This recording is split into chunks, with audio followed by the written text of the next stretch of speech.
Alright, what's up guys? Welcome back to another calisthenics guide video, and today we're going to go through a warm-up routine that you should do before starting calisthenics.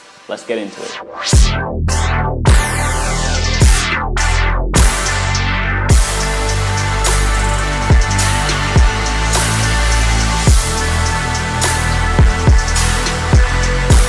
Alright guys, so if you haven't already, remember, hit that subscribe button if you want to see our content on your YouTube page every single week. We post calisthenics workouts and guides, so if you're interested in that, smash that subscribe button guys, it'll really help us out. So why I say that you should do this warm-up routine before starting calisthenics is simply because a lot of the generic or typical warm-up routines that are online, like you could, YouTube or Google, don't tailor their stretching routines to calisthenics in a way that we deem substantial. For the calisthenics workouts that you're going to see on this channel, you want to target more specific muscle groups that are used in calisthenics when stretching, and you also want to increase joint mobility in some of your stretches, as a lot of tension and torque is put on the joints when doing calisthenics. For example, muscles such as the biceps and serratus anterior, or joints like the wrists and elbows, are used frequently in calisthenics and need more specific attention in your stretching and warm-up routines. For example, you want to increase joint range of motion for exercises like the planche, and you want to stretch and prepare your shoulders for a lot of the handstand and hand balancing work that is done in calisthenics. So in short, it's best we practice stretching routines that help prepare the right muscles for the right type of training. So we're going to be stretching our wrists, our elbows, our shoulders, our torso, our lower body, our arms, and our neck if necessary. We call this Westland. So we're going to be doing wrist folds, elbow rotations, shoulder invert holds for our delts and rotator cuffs. We're going to be doing flag leans for the serratus anterior and our lats, cat camels for the scapula, bridges for the low back, middle splits for our adductors, and of course for our straddle, because we use our straddle a lot in calisthenics. Lunges for our quads, wall bicep and chest stretches, and finally we're going to do some neck leans. So of course it's a full routine guys, you're going to follow me and we're just going to go straight through to the end. You can use this as a guide before you start your calisthenics workouts. Just hit the timestamp button when the routine starts and you can just follow along. So without further ado, let's just get into it. So I already prepared some of the things that I'm going to be using. I got 2 pillows, a towel, and of course a resistance band. Now you guys can always pick these up on our website calisthenicsja.com, but for those who have some wrist pain or you're trying to rehab your wrist, using a resistance band is a great thing.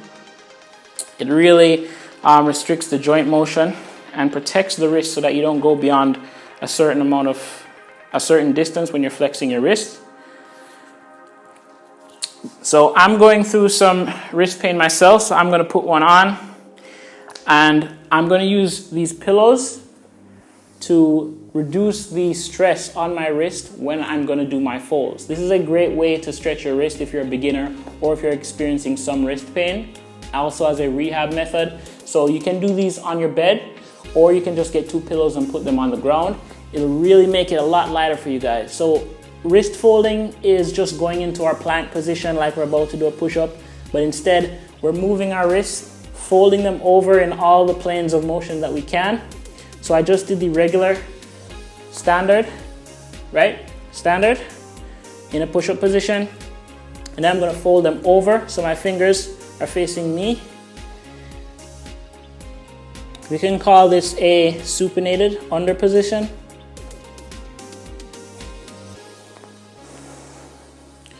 And you can call this supinated over. So it's basically just like these guys, just folding the wrists in different directions, so you can be stretching them in each possible plane. So see, we're going inside prone, so the palms are facing down. And then, as you can see, we already did this one outside supinated, or inside supinated. So we're going outside supinated. And if this is too rough, guys, you can just probably go on your knees just like this.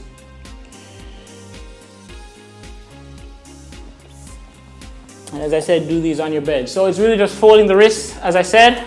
You can do them in more directions, or you don't have to do them in all the directions that I did. You can do them in as much until your wrists feel a little bit free, a little bit more comfortable, so that you can actually go on the ground without pain and do a regular plank push-up position. Okay, so that's our wrist. Now for our elbows, we're gonna do the same position, but just be rotating them internally and externally. Just like this, guys.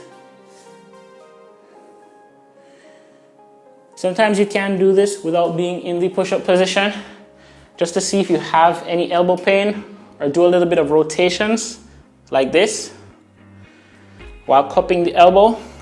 But I like to do them in a push-up position just to know that my straight arm is okay and I don't have any tendon issues around the elbow joint. And you can throw in 1 or 2 push-ups as well, knee push-ups, just to get the joint moving. You can also throw those in there. All right, guys, so that's our wrist and our elbows, 2 key joints in calisthenics. Now we're gonna do the shoulder joint, our rotator cuff, as well as our bicep.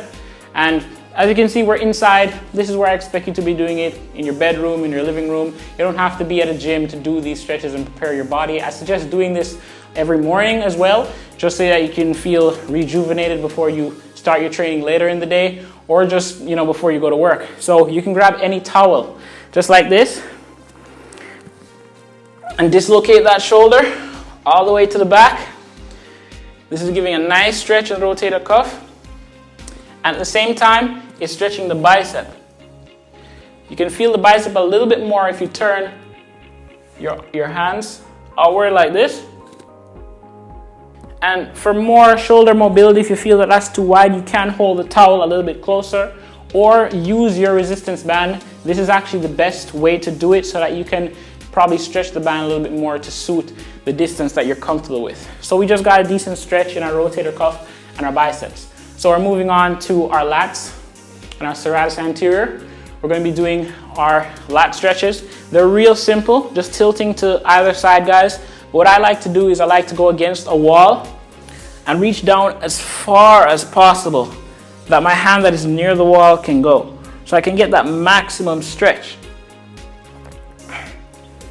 And sometimes I like to turn outward as well, just so I can feel all of that lat and the internal muscles here getting that stretch.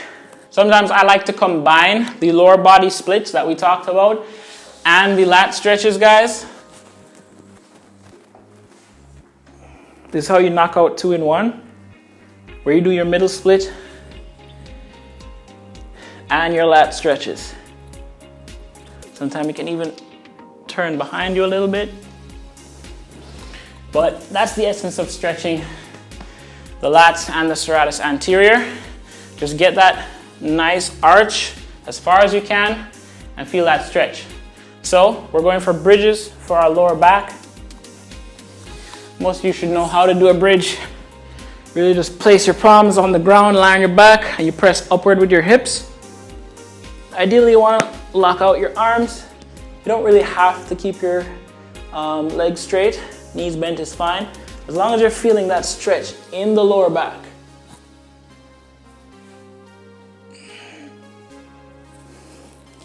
Very nice, guys. It's a nice stretch right there. Target that lower back and get some posterior pelvic tilt working for you. All right, guys. So now we're gonna work on our cat camels. This is working on our scapula. We do a lot of scapular protraction in planche. So you want to get that scapula warmed up, push the scapula up, feel like the bones at the back are really just piercing through those muscles. Not literally, but you want to get a good stretch on that back. So we're going to start in a cat position, like so. Where your hips are down, you have some posterior pelvic tilt. There's a little bit of arch in your waist. And you're gonna push up. Squeeze the glutes and push up right through that scapula. And then come back down. Now sometimes you can put this into a full-on plank position or a planche lean. So we're going from the cat position and then going all the way into our planche lean. Of course, still stretching that scapular muscle. So that's one that I like to do personally. Okay guys, so now we're moving on to our lower body, and we're gonna be doing those middle splits. You can do all variation of splits that you want. I prefer the middle split because we use it most in our straddle exercises in calisthenics. So I'm just gonna go down as far as I can. I know I'm on my 30-day split challenge, so I can't split as yet, but it's something I'm working on. For you guys who can split, you know, you go all the way down, or for those of you who have poor adductor mobility, or you can't even go beyond 45 degrees, then you want to work on that. So we're going as far down as we can. I'm just holding. Oh yeah, can touch your toes a little bit too, guys. It's good to have great hamstring mobility. Okay, so that's our lower body. Where are we at now? Westland, wrist, elbows, shoulders, torso, did our lats, lower body. So we're still on our lower body. We're gonna stretch our quad muscles with some simple lunges. You can go against the wall.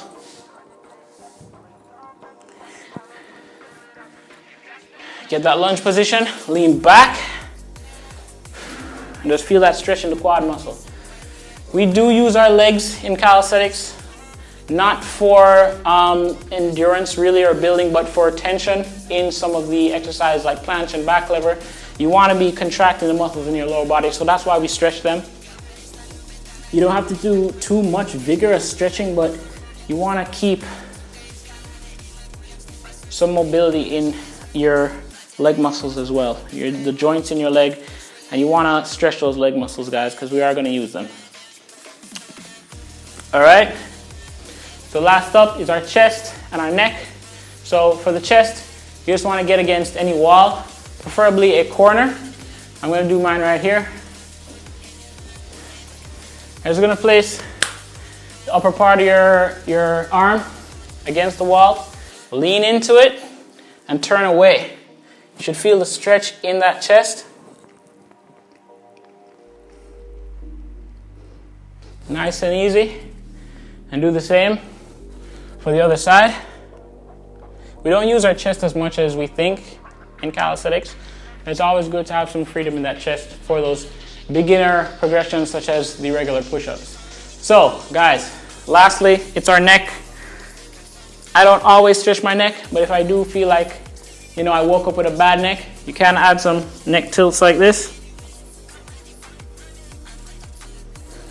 And of course, tilting upwards, stretching the sternum-masticaloid